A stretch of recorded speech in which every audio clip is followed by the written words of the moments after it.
Hello, everybody. Welcome to the Backbone Podcast, where common sense still makes sense in a world that is sick and only getting sicker. And nothing makes sense anymore to me, nor should it to you. Whether it's politics, whether it's sports, whether it's entertainment, it's all a hosh-gosh of just madness.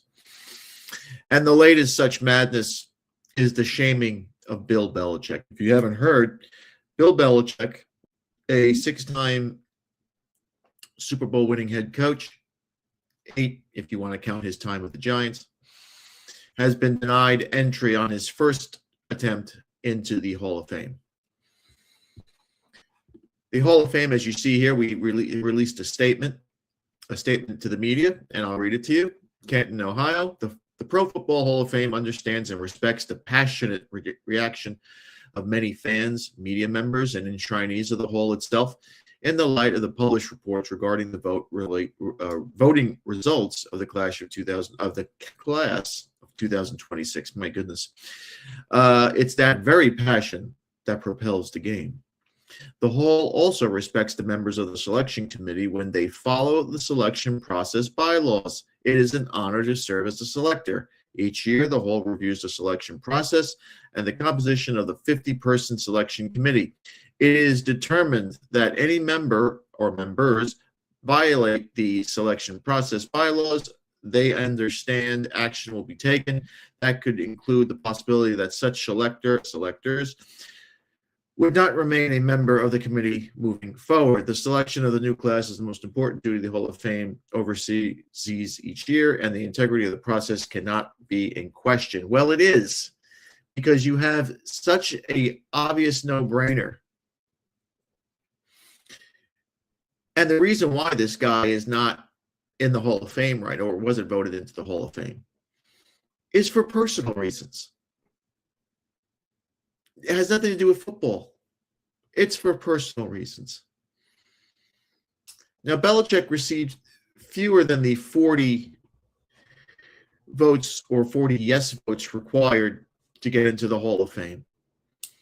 And the first dissenter of the 11 Football Hall of Fame voters who didn't vote for Belichick is named Via Gregorian from the Kansas City Star.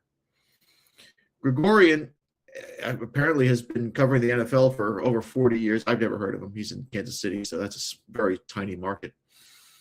But he basically said, he was, quote, duty-bound, and that the 3 richly deserving senior candidates, Anderson, Craig, and Greenwood, who could be staring at one final vote. This is AC Greenwood, of course. These are veteran committee guys.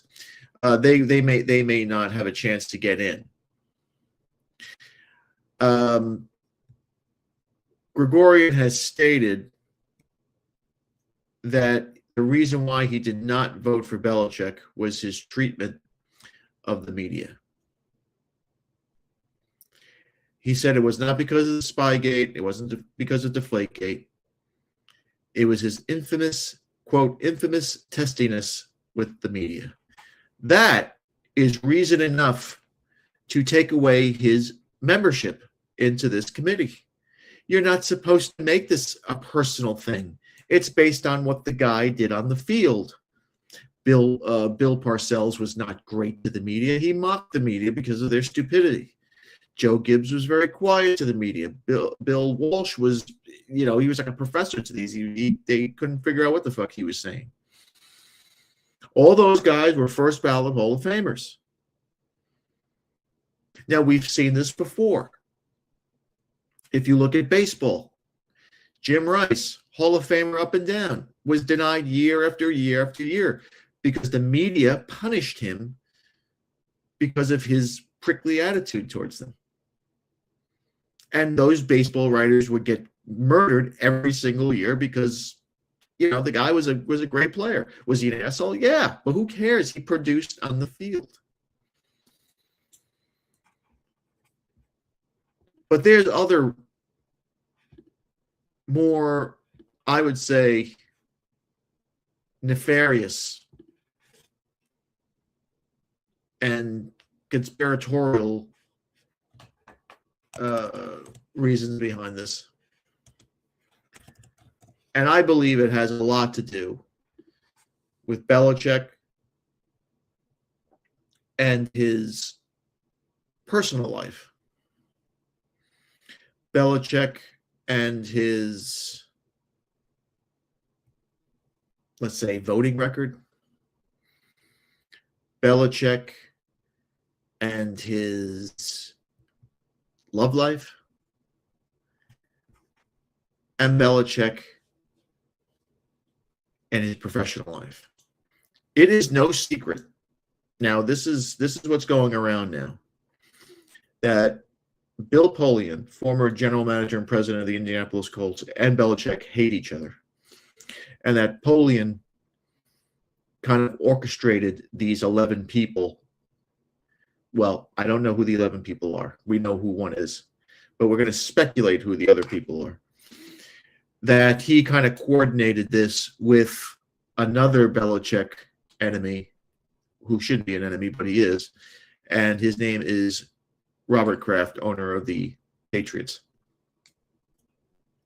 It's believed that these two guys are responsible for embarrassing and shaming Bill Belichick. And why?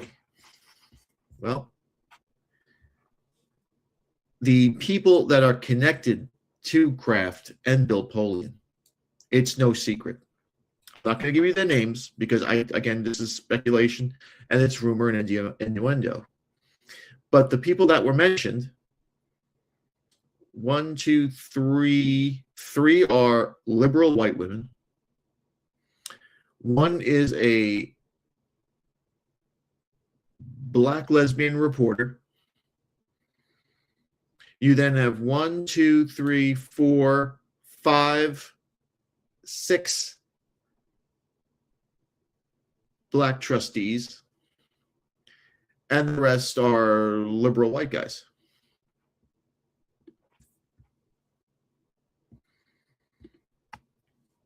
And why do they vote this way? As I said, Belichick is a Trump supporter. These people hate Trump, and they hate anybody who likes Trump. So they'll make those people pay. Belichick has this honey baby, Jordan, what's her name? Jordan something or other. Liberal white women hate the fact that old white men are dating young, beautiful girls because nobody wants liberal old white women anymore. There is massive jealousy, especially among former black players and former black coaches, for the fact that Belichick for years embarrassed coaches like Tony Dungy. And when Todd Bowles was with the Jets, who Todd Bowles is a shitty head coach, but he embarrassed him with the Jets, and not because of Todd Bowles, because he hates the Jets. And Mike Tomlin. And the whole old white man bad thing. Yes, that's all there. It's all there. A crusty old white guy who was smarter than everybody else, who won more than everybody else. And that's the way it goes. Was there Deflategate and Spygate and all that other shit? Could that have been considered? Yeah. People thought Belichick should have been suspended for a year, 2 years, 3 years. Some people thought he should have been thrown out of the league with Spygate. Then Deflategate comes out, and people think he should have been thrown out of the league then. Did the guy cheat? Yeah, I mean, the only reason why you call it cheating is because he got caught.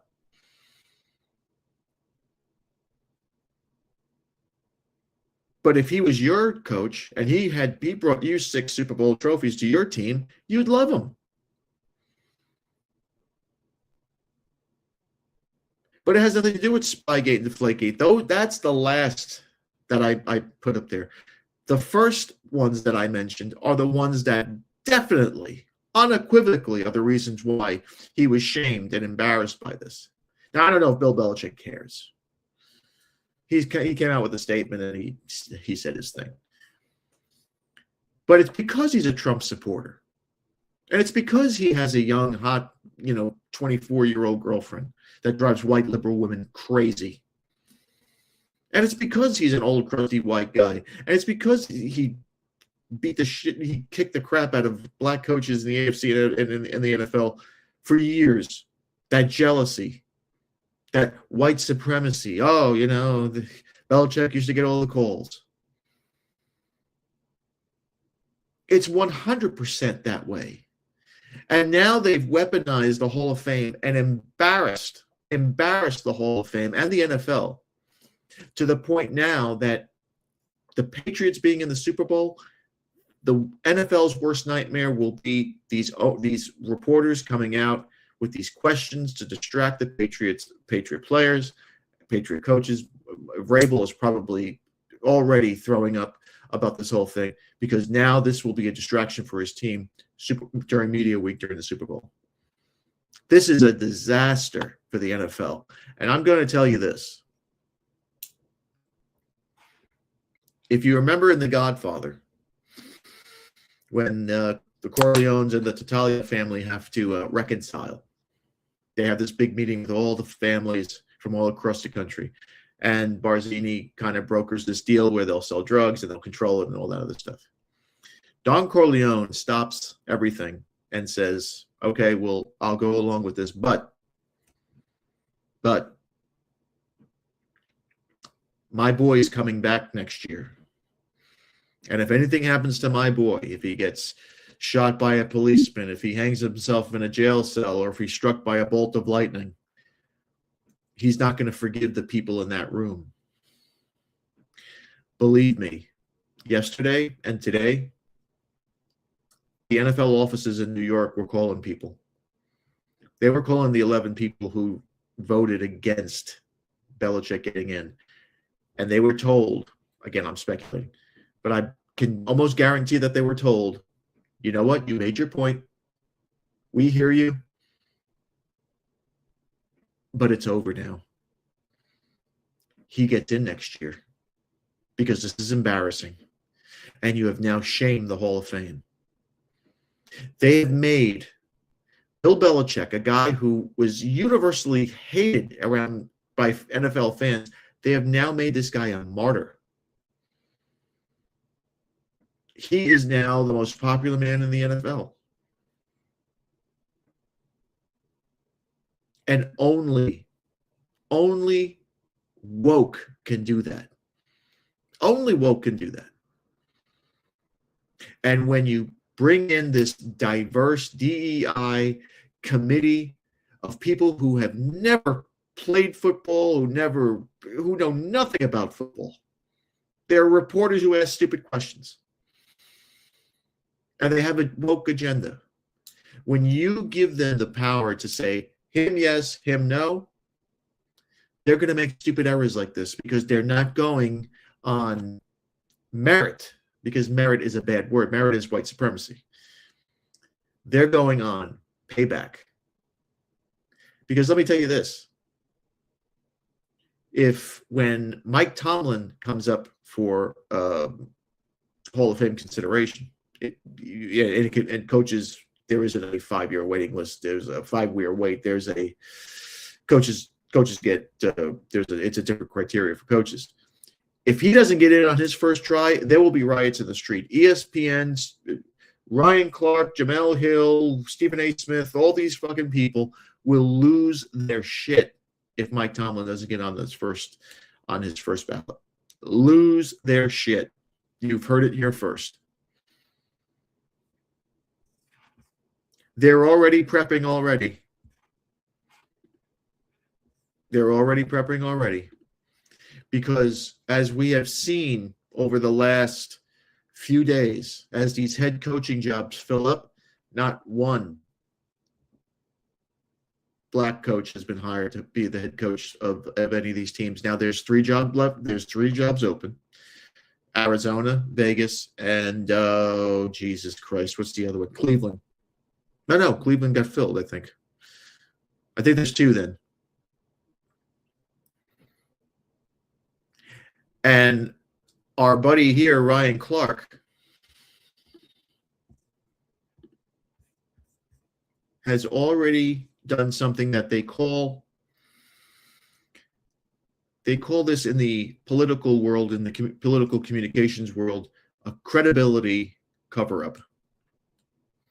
It's when politicians will give a rival politician kudos, right? Just to show that they're not biased and that they have reason and sensibility, because they're preparing for something else later on.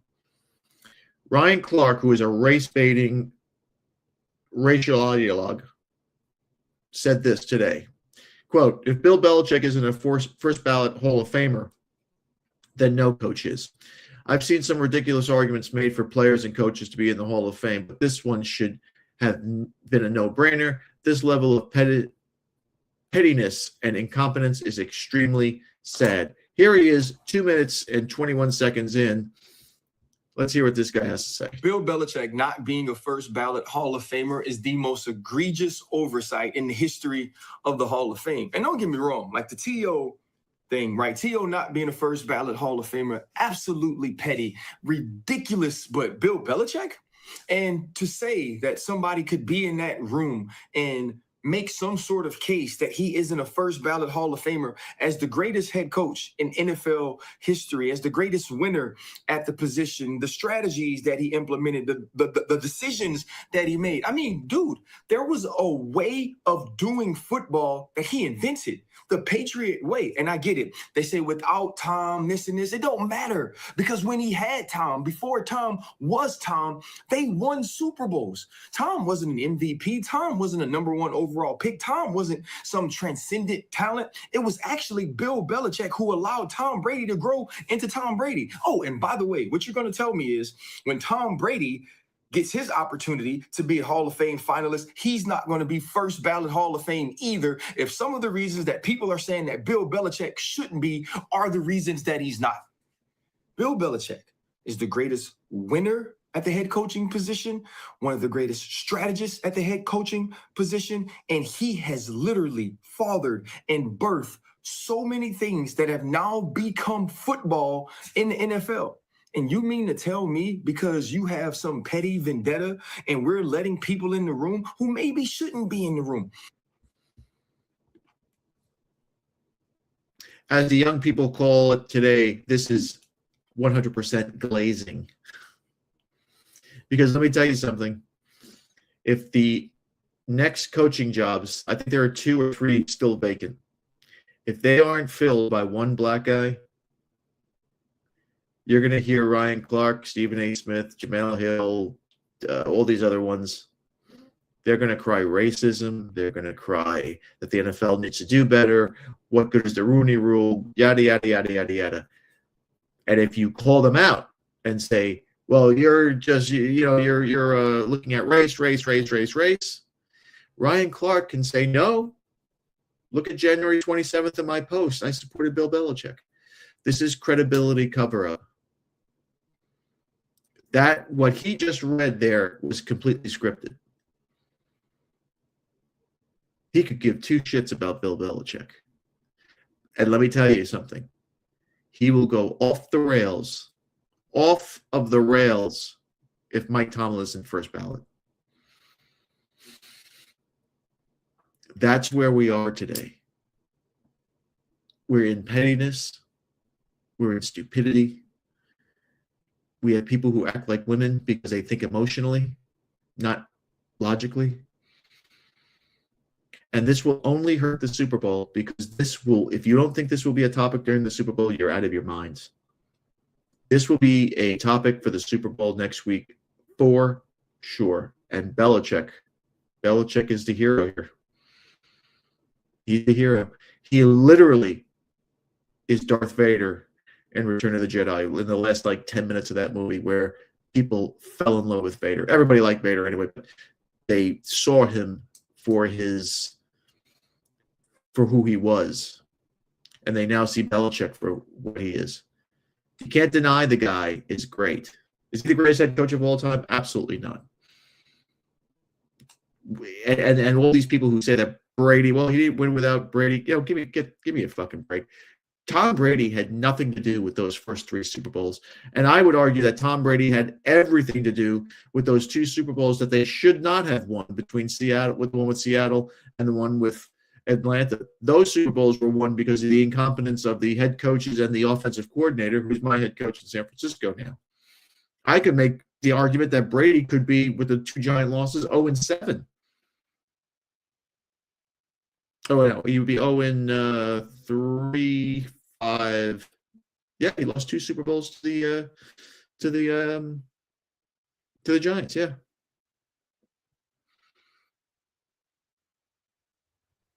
You could make that argument because Tom Brady was never the best player in the league. Never. No, not in those first 7 or 8 years. It was always coach, defense, and the greatest big game kicker of all time, Adam Vinatieri. Never Tom Brady. Brady put him in position to make those field goals, and the guy hit him. And not chippies either. So that's where we are. Here we are. DEI and woke do it again. And if you ever thought that Bill Belichick would be seen as a martyr and the good guy who was done wrong, ladies and gentlemen, you've seen it. This is cinema, as a great Scorsese would say. Embarrassing. Football doesn't seem to it doesn't run out of ways to embarrass themselves in the NFL. And I'm going to tell you, that phone call was made from New York to all those people that they found out voted against this. And trust me, it won't happen again. Belichick, I can almost guarantee my bottom dollar will be in the Hall of Fame next year. And there's my 2 cents. Thanks again for watching. Please like, subscribe, comment, and share. Remember, my friends, Satan is always busy, even in the NFL. Be a man and have a backbone, because masculinity and common sense are worth standing up for. And remember, if it ends in an ism, you see it here. It's a mental disorder. We'll see you later.